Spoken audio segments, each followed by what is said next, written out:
नमस्कार प्रेक्षकांनो, मालिकेच्या पुढील काही भागांमध्ये आपल्याला खूपच जबरदस्त असा ट्विस्ट पाहायला मिळणार आहे। म्हणजेच ऐश्वर्यावर आता जानकी, सौमित्र, अवंतिका बारीक लक्ष ठेवून आहेत आणि ऐश्वर्याचं नक्की काय चाललेलं आहे या गोष्टींचा ते सोक्षमोक्ष लावत आहेत। नक्की ऐश्वर्या काय कारस्थान करत आहे, कशा पद्धतीने ती वागत आहे, या सगळ्या गोष्टींचा सोक्षमोक्ष ते लावण्याचा प्रयत्न करत आहेत। ऐश्वर्याने ज्या गोष्टी केलेल्या आहेत त्यामुळे तिच्या मागावर राहून जेव्हा जानकी आणि अवंतिकाच्या हाती एक सत्य लागणार आहे ते म्हणजे नाना आउट हाऊसमध्ये आहेत आणि इकडे ऐश्वर्या नानांना मारण्यासाठी गेलेली असते, कारण कोर्टामध्ये ऋषिकेशने सयाजीची गचंडी पकडलेली असते। या गोष्टीचा तिला राग आलेला असतो, कारण माझ्या डॅडावरती हात उचललेला आहे तर मी याला सोडणार नाही असं म्हणत ऐश्वर्याने हे सगळं करायला सुरुवात केलेली असते। त्यामुळे आता ऐश्वर्याचं जे हे कारस्थान आहे हे कशा पद्धतीने समोर येणार आहे ते आपल्याला पाहायला मिळणार आहे। त्यासाठी हा व्हिडिओ शेवटपर्यंत पहा।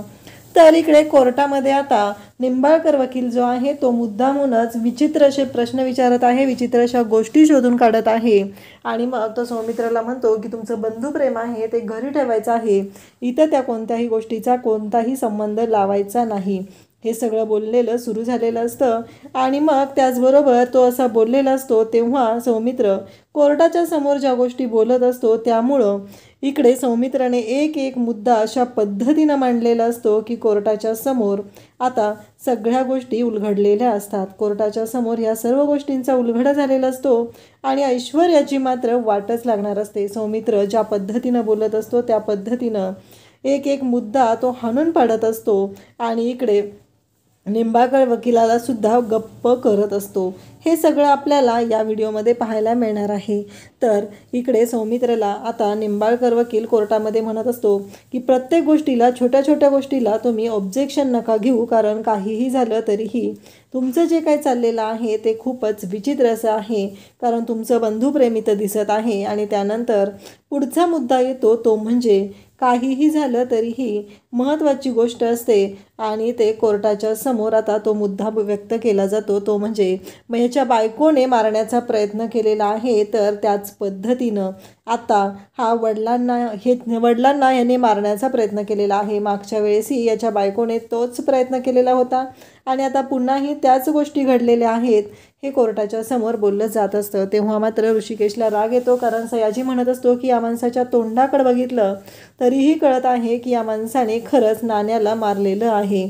आणि तेव्हा मात्र ऋषिकेशला खूप राग येतो, ऋषिकेशचा राग अनावर होतो। ऋषिकेश कोर्टात सगळ्यांच्या समोर त्या सयाजीची गचंडी पकडतो आणि त्याला म्हणू लागतो की आता तुला सोडणार नाही असं म्हणत ऋषिकेशने सयाजीची वाट लावायचं ठरवलेलं असतं, कारण नसते आरोप ऋषिकेशला सहन होत नसतात, कारण इतक्या वेळ झालं जानकीवरतीही आरोप केले जात असतात आणि ऋषिकेशचा राग अनावर होतो। खरं तर ही ऋषिकेशची एक चूक असते, सौमित्राने सगळी केस अगदी हातामध्ये आणलेली असते, DNA रिपोर्टपर्यंत सगळं आणलेलं असतं, पण ऋषिकेशच्या या चुकीमुळं ऋषिकेशला आता पोलीस कस्टडी मिळते। जानकीला मात्र खूप वाईट वाटतं आणि जानकी मात्र खूपच टेन्शनमध्ये आलेली असते। जानकीला प्रश्न पडलेला असतो की हे सगळं काय आहे आणि हे ऋषिकेशनं काय केलेलं आहे। सौमित्रानं तर अक्षरशः डोक्याला हात लावलेला असतो, आता करायचं काय। पण शेवटी ऋषिकेशची कस्टडी मागितलेली असते आणि आता ऋषिकेशची कस्टडी देण्याशिवाय कोणताही पर्याय राहत नाही, हे सगळं घडलेलं असतं। आणि मग आता ऋषिकेशला पोलीस कस्टडी घेतली जाते। जो निंबाळकर वकील आहे तो इतका विचित्र असतो की त्याला सर्व गोष्टी ज्या आहेत त्या त्याच्या पद्धतीनं करायच्या असतात आणि त्याने त्याच पद्धतीनं गोष्टी करायला सुरुवात केलेली असते। खरं तर हे सगळं जेव्हा चालू असतं तेव्हा मात्र इकडे आता निंबाळकर वकिलाने पोलीस कस्टडी घेतलेली आहे आणि ऋषिकेशला पोलिसांच्या ताब्यात दिलेलं असतं। जानकी त्याचबरोबर अवंतिका या दोघीही खूप घाबरलेल्या असतात, त्यांना कळत नसतं की आता पुढे काय होणार आहे, पुढे गोष्टी कशा पद्धतीने मॅनेज करायच्या आहेत हा विचार तिच्यासमोर सुरू झालेला असतो, कारण काहीही झालं तरीही महत्त्वाची गोष्ट असते की आता सगळ्यांच्या समोर हे सत्य कसं येणार असतं। आणि मग इकडे ऋषिकेशला पोलीस घेऊन जातात, जानकी त्याचबरोबर सौमित्र, अवंतिका हे सगळेजण घरी येतात आणि त्यासोबतच घरी आल्यानंतर ऐश्वर्याची वेगळीच नाटकं सुरू झालेली असतात। ऐश्वर्या आणि सारंग ते भिकारीच आहेत, त्यांना काहीही देणं घेणं नाही आहे, त्यांना मात्र खूप आनंद होत असतो आणि काहीही झालं तरीही त्यांना याच गोष्टींचं पडलेलं असतं की आता आपण जिंकलेलो आहोत। या गोष्टीचा त्यांना खूपच आनंद होत असतो आणि मग त्यांना असं वाटत असतं की आपण जिंकलोय, आता कुणाला घाबरायची गरज नाही. हे सगळं त्यांच्या डोक्यात सुरू झालेलं असतं. परंतु जानकीने ठरवलेलं असतं की काहीही झालं तरीही मी नानांना एकटं पडू देणार नाही, हे जानकीने ठरवलेलं असतं. आणि मग जानकी, ऋषिकेश, सौमित्र आणि अवंतिका यांनी आता प्लॅन केलेला असतो. त्यांच्या प्लॅननुसार त्यांनी ठरवलेलं असतं की इथेच नक्की काहीतरी पाणी मुरतंय, कारण ही ऐश्वर्या जी आहे आणि सयाजी आहे, सयाजीने या केसमध्ये एवढं इंटरफेअर करायची गरज नव्हती. नक्कीच ही ऐश्वर्या जी आहे तिनंच काहीतरी कांड केलेला आहे असं जानकीच्या लक्षात येतं. आणि मग जानकी इकडे ऐश्वर्यावर बारीक लक्ष ठेवायचं ठरवते. जानकी मात्र आता दिवस रात्र डोळ्यात तेल घालून त्या ऐश्वर्यावरती लक्ष ठेवत असते, कारण तिला जाणवलेलं असतं की ह्या ऐश्वर्यामुळंच आत्ता ऋषिकेश जेलमध्ये आहे आणि नाना कुठे आहेत ते सापडत नाही आहेत. कारण नानांची अवस्था ती एकतर नाजूक आहे. त्यांच्या बाबतीत जे घडलेलं आहे, त्यांच्यावरती इतके दिवस जो आघात झालेला होता त्यातून ते कसे तरी बाहेर निघालेले होते. आणि आत्ता जर नानांच्या बाबतीत अजून काही विपरीत घडलं तर खूप अवघड होणार आहे, ही गोष्ट जानकीच्या लक्षात आलेली असते. आणि म्हणून जानकी ही आता नानांना शोधायचं ठरवते, कारण जोपर्यंत नाना सापडणार नसतात तोपर्यंत कुठलीही गोष्ट व्यवस्थित होणार नसते, हे जानकीच्या लक्षात आलेलं असतं. म्हणून जानकी म्हणते की काहीही झालं तरीही आता या ऐश्वर्याला बारीक लक्ष ठेवून नानांना शोधायचं आहे, हे जानकीनं ठरवलेलं असतं. आणि मग जानकी आणि अवंतिका गुलाब यांच्या मदतीनं आता सगळ्या गोष्टी हँडल करण्याचा प्रयत्न करते. इकडे ऋषिकेशला आता जेलमध्ये ठेवलेलं आहे. पोलीस त्याला टॉर्चर करत आहेत, त्याला प्रश्नावर प्रश्न विचारले जात आहेत. त्याला प्रश्न विचारले जात असतात ते असे की आत्ताच्या आत्ता तुम्ही सांगा की हा खून का केलेला आहे आणि आत्ताच्या आत्ता खुनाची कबुली द्यायची आहे, म्हणून पोलीस कस्टडी घेतलेली असते. कारण जो इन्स्पेक्टर आलेला असतो तोही सयाजीचा माणूस असतो आणि तोही तिथं जे बोलत असतो, त्यामुळं हे सर्व घडत असतं. आता जानकीला त्रास होत असतो. जानकी आता घरी आलेली असते, पण ती घरी नसते, तिला वाईट वाटत असतं. इकडं सुमित्राची अवस्था ही वाईट झालेली असते आणि जानकीला तर दोन्ही बाजूने त्रास असतो. एक तर नानांच्या खुनाच्या आरोपाखाली ऋषिकेशला जेलमध्ये नेलेला आहे आणि दुसरी गोष्ट म्हणजे नानाही गायब आहेत, त्यामुळे आईंची अवस्था वाईट झालेली आहे. आता या सगळ्यातून मार्ग कसा काढायचा हा प्रश्न जानकीच्या पुढे असतो. तिचं दुःख जेवढं असतं त्याहीपेक्षा कितीतरी पटीने दुःख जास्त असतं, ते म्हणजे सुमित्राचं. आणि सुमित्राच्या या दुःखातून आता बाहेर कसं काढायचं हा मोठा प्रश्न तिच्या पुढे असतो. आणि त्यामुळं जानकीने आता ठरवलेलं असतं की काहीही झालं तरीही आत्ता हिला सोडायचं नाही. आणि मग रात्रीच्या वेळी जानकी लक्ष ठेवून असते आणि ऐश्वर्याही तिला मागच्या बाजूने जाताना दिसते. जानकी आणि त्याचबरोबर गुलाब हे दोघंही आता जानकी आणि गुलाब दोघंही बारीक लक्ष ठेवून असतात. ऐश्वर्या नक्की कुठं जाते हा प्रश्न पडलेला असतो. तर त्याहीपेक्षा मागच्या दरवाजाच्या दिशेने ती जात असते, तर पुढच्या दरवाजाच्या दिशेने आता निघालेले असतात ते म्हणजे सौमित्र आणि अवंतिका, ते दोघंही जात असतात. आणि जानकी ऐश्वर्याच्या पाठोपाठ निघालेली असते. ऑलरेडी बाहेर दबा धरून बसलेला असतो तो म्हणजे आपला गुलाब ही अजिबात शांत बसत नाही, कारण त्यालाही ऋषिकेश दादा आणि त्याचबरोबर नानांना शोधायचं असतं. आणि मग गुलाब ही मागच्या बाजूने जातो. गुलाब तिथे ऑलरेडी असतो, तो लक्ष ठेवत असतो. तर त्यांना दिसतं ते म्हणजे एकमेकांना ते आता तिथे सिग्नल देत असतात. ते म्हणत असतात की ऐश्वर्या ही आहे ती आउटहाऊसच्या दिशेने चाललेली आहे. मग ऐश्वर्या आउटहाऊसमध्ये जाते आणि आउटहाऊसमध्ये ऐश्वर्या गेलेली असते. तिनं आउटहाऊसचा दरवाजा उघडते आणि मग जानकीच्या लक्षात येतं, अरे बाप रे, म्हणजे आपल्याकडून एवढी मोठी गोष्ट चुकीची घडली की आपण आपलं आउटहाऊसच बघितलं नाही आहे. कारण जानकी लक्ष म्हणते की ही ऐश्वर्या आणि सयाजी उलट्या खोपडीची माणसं आहेत. आणि मग तिच्या मागे जातात आणि पाहतात तर काय, तिने तिथे जाऊन नानांना टॉर्चर करायला लागलेली असते. नानांना म्हणत असते, म्हाताऱ्या सोडणार नाही तुला, तुझा बघ तुझी कशी वाट लावते ते, काही झालं तरी तुझ्या लेकाला आधी तिथे जेलमध्ये टाकलेलं आहे. आणि त्याचबरोबर हे सगळं काय चाललेलं आहे त्यामुळं आता मोठी गोष्ट घडणार आहे. आणि त्याचबरोबर ती म्हणत असते की काहीही झालं तरी आता मी शांत राहणार नाही, हे सगळं तिचं बोलणं चाललेलं असतं. आणि ती म्हणत असते की आता मी तुला सोडत नसते, असं म्हणत नानांचं तोंड दाबलेलं असतं, नानांच्या कानाखाली मारलेले असते. आणि त्याच वेळी जानकीचा राग अनावर होतो.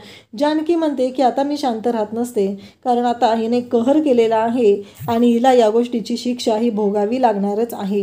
हे सगळं बोलणं चाललेलं असतं. आणि त्याचबरोबर ती म्हणत असते की आता मी शांत राहणार नाही.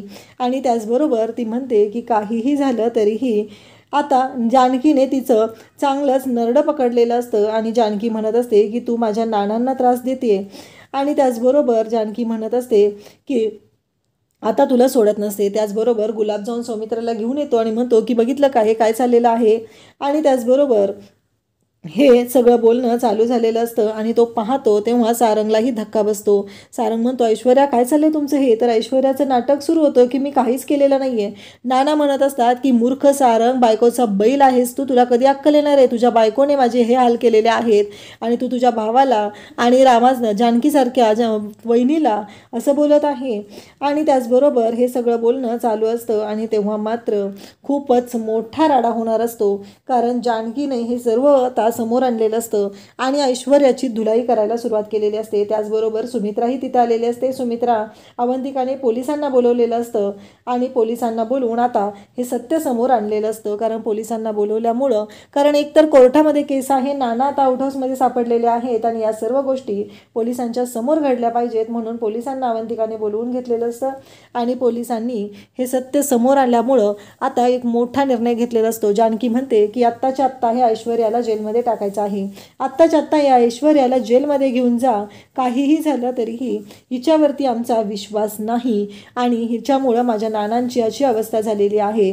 नाना म्हणतात की सगळ्या गोष्टींचा उलगडा होणार आहे, मी तुम्हाला स्टेटमेंट देणार आहे.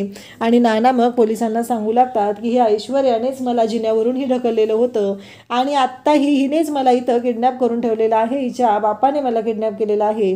आणि नानांच्या स्टेटमेंटमुळं सयाजी आणि ऐश्वर्या या दोघांचीही वाट लागलेली असते.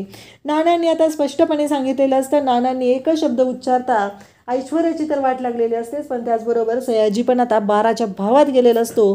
कारण त्याला वाटत असतं की त्याने जे काय केलेलं आहे ते अगदी बरोबर आहे आणि त्याने जे काय करत आहे त्याला खूपच आनंद झालेला असतो. पण तो आनंद मात्र काही काळापुरता असतो. काहीही झालं तरीही सयाजीची वाट लावायला आता जानकी, सौमित्र, अवंतिका सज्ज झालेले असतात. नाना स्वतः सज्ज झालेले असतात. ऐश्वर्याला तर पोलिसांच्या ताब्यात दिलेलं असतं. सयाजीला कळायच्या आधी हे सगळं घडलेलं असतं आणि सयाजीला तिथे आता खितपत पडण्याशिवाय कोणताही पर्याय नसतो. ऐश्वर्याची जी वाट जानकीने लावलेली असते त्यामुळं खरं तर सुमित्रा त्याचबरोबर सारंग हे सगळेजण पाहतच राहतात आणि जी पुढं बोलणारी असते ती शर्वरी म्हणजे प्रत्येक वेळेस ऐश्वर्याबरोबर आहे आणि जो सारंग असतो बायकोचा बैल, आमच्यावर किती अन्याय झाला असता, ऐश्वर्या माझ्यासोबत आहेत म्हणून किती बरं झालेलं आहे.